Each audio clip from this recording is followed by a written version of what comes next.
waxaa aad u badan marxaladaha kala duwan ee adag ee uu dalku marayo in aad loo baahiyo oo waliba warbaahintu ay aad u baahiso waxaa ka mid ah mushkiladaha kala duwan ee dalka Soomaaliya ka dhaca qaraxyada siyaasadda khalifsan iyo xaaladda guracan ee dalka ka jirta laakiin waxaa jira sheekooyin hoose oo runtii u muuqda kuwo wacyigoodu uu kor u kacsan yahay kaasoo ay sameynayaan ummad Soomaaliyeed oo ku nool qaybo ka mid ah gobolada dalka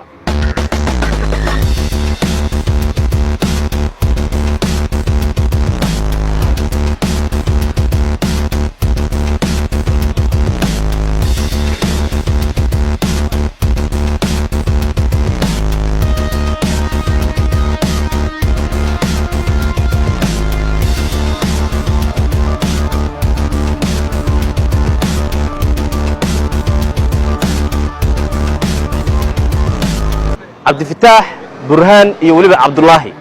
waa saddex wiil oo Soomaaliyeed waxaana ay jiraan da'ahan 10 ilaa 12 waa saddex wiil oo hal iskuul dhigta waxa ay arkeen marxalad adag oo ay dad dib ku qabaan iyo baabuurtaba waxay la kulmeen meel buunda ah oo waliba buunda yar ah oo baabuurtu ay maraan haddana baabuurtu ay ku qalibmaan sidoo kale dadka waayeelada ah ay ka dhacaan halis u ah caruurta kadib go'aan cajiib ah ayay qaateen go'aankaasi oo ay doonayeen in isla buundadaasi ay ku dhisaan caruurtaas yar waxay isku dayeen inay aruuriyaan lacagtii ay buundada ku dhisi lahaayeen waxa ay qaadatay muddo 5 bilood ah in ay lacagtaasi aruuriyaan waxaan doonayaa in aan bal idin dareensiiyo oo aad ogaataan qaabka ay lacagtaas u aruuriyeen halka ay ka keeneen talaabooyinka ay qaadeen waxa maskaxdooda ka guuxaya iyo waxa ay doonayaan dalkooda hooyo inay u qabtaan isoo raaca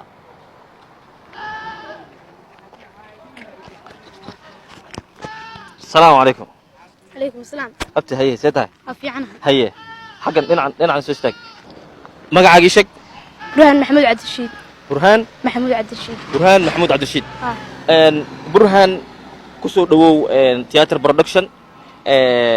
waxaan filayaa da'daadii sheegtay tahay da'deeda waxay tahay 12 waaya burhaan sheeko cajiib ah barnaamij cajiib ah ayaa sameyseen buunda ayaad hadda dhisaysaan maxay tahay sababta idinku kaliftay inaad buundadan sameysaan waxay tahay sababtoo ah waxa aragnay dad badan oo muxuu ahaa ka dhacay maalineed macala indhahayga waxa ku arkay gaari muxuu ahaa bajaaj ku dhacday ninkuna dhaawac weyn baa gaaray aniga markaas ahmigay wuxuu noqday inaan buundadan sameeyo marka buundadii lacagteeda waa aruurnay waxa aruurnay 5 bilood ana waxa soo saarnay qofkiiba $20 marka saddex wiil baan ahayn qofkiiba 20 kiiso dollar uu keenay $60 buu noqday $60 waxa ku sameynay hadeer ahmigay ku qaadnay inaan anaga hadeer sameeyno lacagtaas xageeba intee ka keenteen lacagtaas waxa ka keenay baritaanka iskuulkeena oo muxuu ahaa break time break time ana lacagtii aad cunada ku cun lahayd baa keenna sabab sidoo sida u daaweyno buundadan sida buundadan u sameeyno ya lacagta break time ka kaliya miya mise intaas kalimaad aruurseen mise lacagtii gaadiidkan oo ku darteen lacagtii gaari macala ku raaci lahayn waa ku daran maxaad marka hadii baabuurka lacagta aad ku raaci lahaydeen aad aruurseen maxaad iskuulka ku gaari jirteen iskuulka waxa ku gaari jirnay lug waa dheereen jirnay marka saacada isku qaban jirnay dheereeno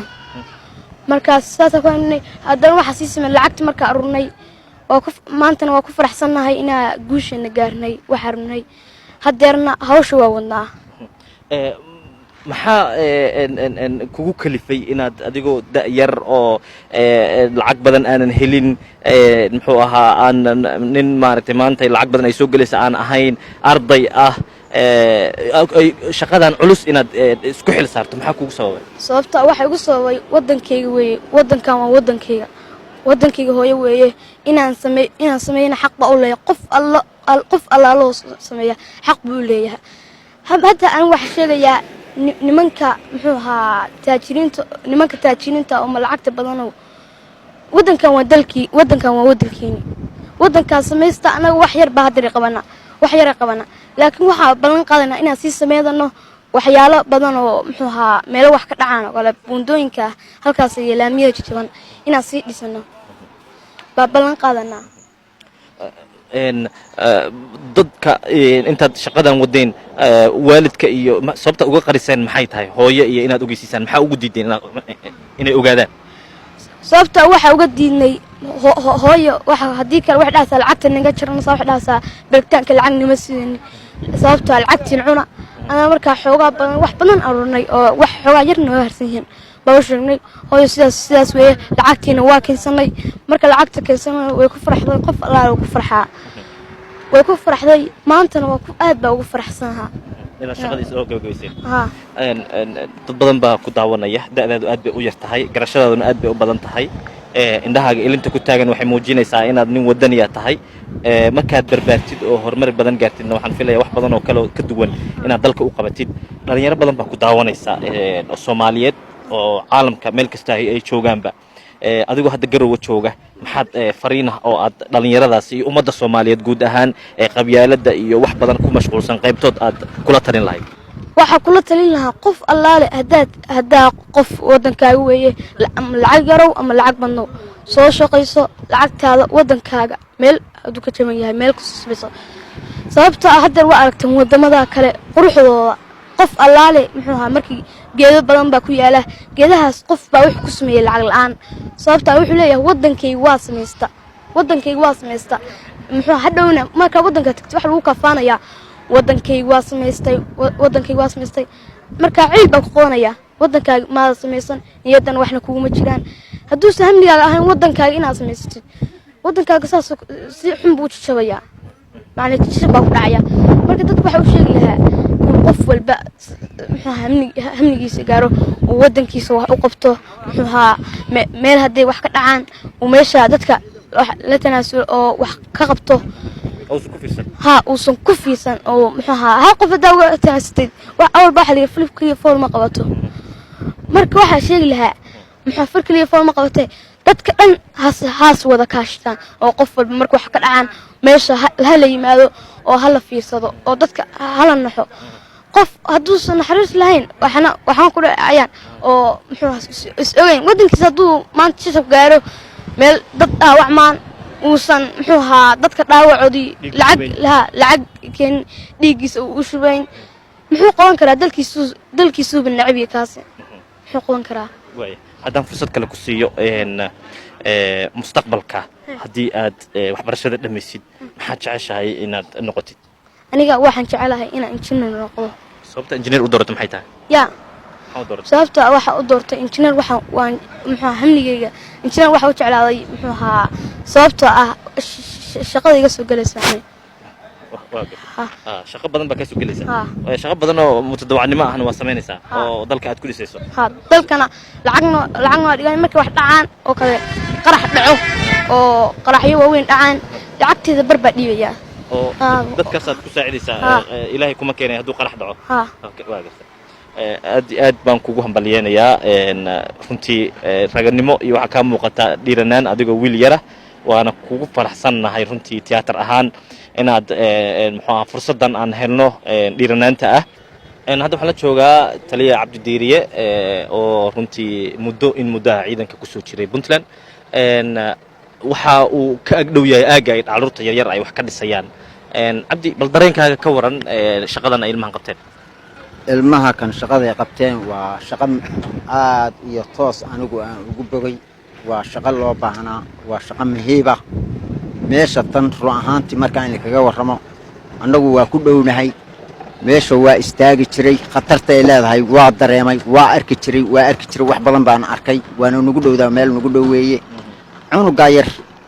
hadda arrintuu keenay iyo fikraduu keenay waa mid aad iyo toos cajiib ah bilkaws waxa weeye subaxdii horuu gudbay meeshuu arkay inay khatar tahay buu arkay kabacdi hadduu soo noqdana meeshii baabuur yaal buu ugu yimid oo meesha ku gadoomay haddana fikradiisii buu dib wuxuu u fiiriyey inuu asagu isku xil saaro ilmaha yari burhaan soomaa burhaan wuxuu isku xil saaray inuu lacag intuu aruuriyo yiraahdo cidii dhisi lahayd ha loo keeno waa shaqo aad u cajiiba meeshaasi khatar way tahay waana wax loo baahan yahay oo loo baahnaa in wax laga qabto wax ka qabasho lahayd cunuga yarna hadii fikradiisa ilaahay baa aqliga siiyay waxaan leeyahay shukran ha weynaadaan leeyahay hana soo koro de wixii aan saalleesuwa ha wuxuu garan waayo cunuga yarna gartay wax cajiiba weey waa wax cajiiba wadanimadu marka ciyaar ma yeeraan iyo weynaana ma kala bilkaas waxa weeye 10 jirkaas aba gartayba inuu wax qabto oo wadadiisi wadaninimada ahay wax ka qabto khatarteeda hadii arintaas weeye intaasaan kaga baxay anigu hadda waxaan la joogaa burhaan yare hooyadiis Faadumo soo dhawow theater production soo dhawow waxaan rabaa inaan ku weydiiyo shaqadan ay ilmahaagu ay waliba ay lacag ku aruurinayeen in muddo ilaa 5 bilooda sidee baa lagaga qariyay sidee baa ku ogaawis bismillaah waa dhawahay walaalle Ibrahim aad baa u mahadsan tahay fursad bay noo tahay aniga ciyaalka inaan maanta adiga ku haleelno oo selno fursadan waxay jirta dhowr jeer ciyaalkan aan banaanka u saaray buundadaan ay arkeen dhowr jeer markii way weydiiyeen su'aalaha markaas waxaan ku yiraahday buundadu way jaban tahay insha Allah waa la hagaajin doonaa marka maalin waqti dheer oo ka soo wareegtay waxa la yiraahday ka waran hooy hadaan noqdo qofka hagaajin doona ka war markaas aan ku insha Allah xilliga levelkeeda gaartay hagaajinaysa hooy hadaan horta la hagaajin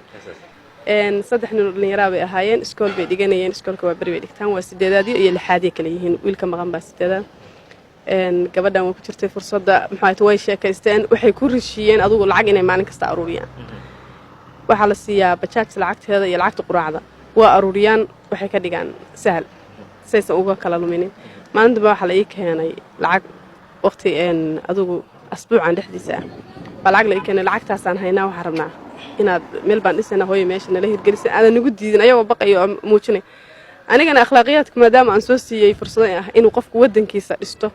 aad baan ugu farxay waan ku dhiirigeliyay waxaan ku tari karaan iraahdo waa inuu ku tarayaa laakiin hadda ayagaaba hawshooda watay biyihii jirgaanka maxay soo dhaansada xagga gaarigaaga maxay nagu caawibay dhaheen waa ku soo caawiyay waqtiga shiftigayga ka soo xaqaato eegan maanta u shaqeynayay alxamdulillah waa ku guuleystay farxadna waan maxay waan u arkaa inuu ay heerkooda gaarin maanta dhalinyaradan ama carruurtan yar in ay culayska inta leeg ay saaraan oo ay dalka wax ugu qabanayaan waxaa suurtagal ah in aad sabab u tahay adiga ma la wadaagi kartaa sirtaas waalidiinta ku daawanaya ha wala wadaagi karaa because haddaad qofka tustid muxuu ahaa dalka inuu asagu leeyahay waxaan uga sheekeeyaa dadka tagay oo dalka ka tagay iyo waxyaabaha ku nool yihiin sometimes in dalka qofka wadankiisa ka tagay ciqaamadu ay ka dhacdo lagu xiro kaleeto wadanka si raaxala u soo mari kara anigu wadanka mar banaanka u baxo si raaxala u soo mari kara waxaan dhahaa marka ciqaamada ka dhacay waxba ka dhacay marka waxay dhahan wadanka ahmiyadan muxuu ahaa u hayno waxaan ku cadaynaynaa inaan muxuu ahaa wax u qabano iyadoo dawladda hawshii hayso hadda maanta sheekada iga sheekin waxa kamid ah wadooyin la dhisayaan soo marna sababta dawladuna ma hawl yaro shaqay wada de shacabkina wuxuu u baahan yahay shaqo marka waxa dhan dhalinyarada ciyaalka dadka iskoolka iyo jaamacadaha yooda waxaan u bilaabaynaa horeyna maxay tahay qaarkood ay u sameeyaan u bilaabaynaa inay hawshan hadartaan ay u soo jeestaan hadalladooda waxa kamid ahaa inay dhaheen xitaa qofku inuu quraacdiisa u soo sharo dhulkiisa baan rajaynaynaa bay ugu dhaheen marka insha Allah anaga dhan farxad ay noo wada tahay marka waalidka waxa la wadaagaysaa in waalidka waxa la wadaagayaa haday ilmuha wadanka aad jeclaysid hada hooyada haday ku jirto kale waxa ugu weyn dadka wax bedela waa hooyada qofku hooyadiis ilmuhu hooyada buu badanaa ku taxalluqa wixii 15 sano ka hoos marka hooyada haday wadanka uga sheekayso wadanka jacaylkiisa uga sheekayso waa nicmo rabbaaniye ma ogtahay wada marka haday uga sheekayso ilmuhu wuxuu qaadanaya oo macalinka ugu horeeyo toos waa ka qaadanaya muxuu ahayto hadalka aad baan ugu faraxsanahay inay maanta waa walaalahay iyo wiilkayga waa ku faraxsanahay isleegiin mataamaha la dhahaa marka waa ku faraxsanahay maanta inay hawsha guushaas gaareen aad baan u mahadsantahay anagoo shacabka ku daawanaya matalayna aad baan kaaga mahadcelinaynaa waxaan filayaa abaalmarin inaan mudan tahay hooyo qaali ah tahay aad baan u mahadsantahay daawadayaal tani waxay muujinaysaa runtii in dalku wacyigiisu uu kor u korayo dhalinyaro badan runtii ay ku dhiiranayaan in ay wanaagan ay sameeyaan kuwa badan aan ogahay oo la fac ah runtii muxuu ahaa da'yarkan in ay sidaan oo kale doonayaan laakiin talaabaqaadku uu harsan yahay waxaan rabaa halkan inaan ka xuso wiilkan hooyadiis oo ah hooyo aad iyo aad u wanaagsan ayaa runtii uga sheekeyn jirtay muxuu ahaa in qofka yar markii uu weynaado iyo markii uu yar yahayba dalka uu xaq ku leeyahay oo loo baahan yahay inuu qofkaasi yar uu dalka wax u qabto hadalka hooyadiisa ay ku dhahaysay aawadeed ayuu dadaalka u sameeyey daayarkan waxaana runtii ay taasi muujinaysaa waalidku haddii ay dhalinyarada aad u booriyaan siiba carruurta ay aad u dhiirigeliyaan in ay halkaasi ka dhalan karto guul wanaagsan oo ay dalka u soo hoyaan dhalinyarada yaryar iyo kuwa dhexeba waxaan rajaynayaa in aynu qayb ka noqonno dibudhiska dalka waxaana aan halkan ku xaqiijinayaa waxqabadka la sheegaahi ee la tilmaamaa inuu kan uu qayb ka yahay oo weliba uu ugu muhiimsan yahay waxqabad wanaagsan ayaad qabateen waana mahadsantihiin adeer aad iyo aad baana kugu hambalyanaya mahadsanid